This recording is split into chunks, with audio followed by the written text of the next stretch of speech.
Assalamualaikum warahmatullahi wabarakatuh. Apa kabar anak ibu yang saleh dan salehah? Semoga kalian semua selalu dalam lindungan Allah Subhanahu wa taala. Nah, pada kesempatan kali ini kita akan mempelajari PAI, yaitu bab 4 tentang keesaan Allah. Sebelum kita belajar, kita terlebih dahulu membaca basmalah ya. Bismillahirrahmanirrahim. Nah, anak-anak ibu yang soleh dan solehah, masih ingat tidak dengan materi minggu lalu tentang keesaan Allah? Yaitu pada bagian A, tentang Allah itu ada. Anak ibu yang soleh dan solehah, apa sih yang membuktikan bahwa Allah itu ada? Masih ingat tidak? Ada masih ingat? Kita ulang kembali ya. Ya, yang membuktikan Allah itu ada, yaitu adanya kita sebagai manusia ciptaan Allah. Selanjutnya ada hewan, ada tumbuhan, ada gunung dan sungai, ada pula bulan dan matahari. Itu semua adalah bukti bahwa Allah itu ada. Allah itu bersifat wujud, artinya ada. Masih ingat ya, jangan sampai lupa materi pembelajaran minggu lalu. Nah, hari ini kita akan membahas tentang Allah Maha Esa. Apa sih arti Allah Maha Esa? Esa artinya Allah itu satu atau tunggal. Nah, anak ibu yang soleh dan solehah, sebelumnya kita pernah mempelajari tentang surah Al-Ikhlas. Nah, firman Allah dalam Al-Quran tentang keesaan Allah itu ada pada surah Al-Ikhlas. Kita baca sama-sama ya. Bismillahirrahmanirrahim. Qul huwallahu ahad, Allahus samad, lam yalid walam yulad, walam yakul lahu kufuwan ahad. Artinya adalah, katakanlah dialah Allah yang Maha Esa.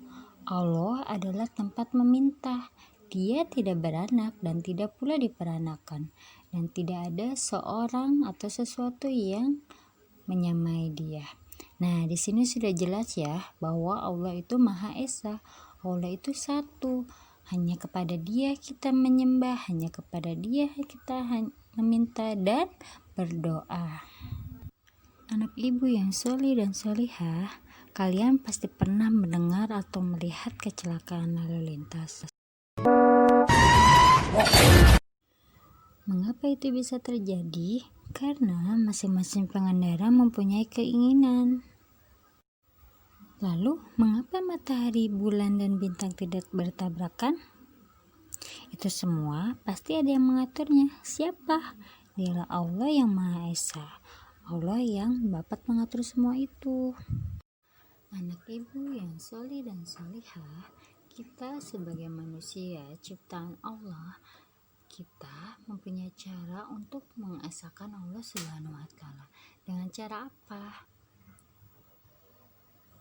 Yang pertama, hanya beribadah kepada Allah Subhanahu wa taala. Kita hanya menyembah, beribadah, memohon pertolongan, meminta dan berdoa hanya kepada Allah Subhanahu wa taala. Tidak menyekutukan Allah dengan apapun. Tidak menyekutukan artinya tidak menduakan Allah, tidak menyamai Allah dengan benda ataupun makhluk apapun. Yang selanjutnya, memperbanyak zikir dan doa kepadanya. Nah, bacaan zikir banyak sekali ya teman-teman. biasanya paling sering kita baca ketika setelah sholat. Adapun kalimatnya adalah kalimat zikir Allahu Akbar. Artinya Allah Maha Besar. Subhanallah, artinya Maha Suci Allah. Alhamdulillah, artinya segala puji bagi Allah. Astaghfirullah, yang artinya aku mohon ampun kepada Allah. Dan yang selanjutnya ada kalimat zikir la ilaha illallah wahdahu la syarikalah, yang artinya tidak ada Tuhan selain Allah, Dia esa dan tidak ada sekutu baginya. Nah, anak ibu yang sholih dan sholihah, biasakan berzikir setelah sholat ya. Mungkin cukup sekian pembelajaran hari ini. Wassalamualaikum warahmatullahi wabarakatuh.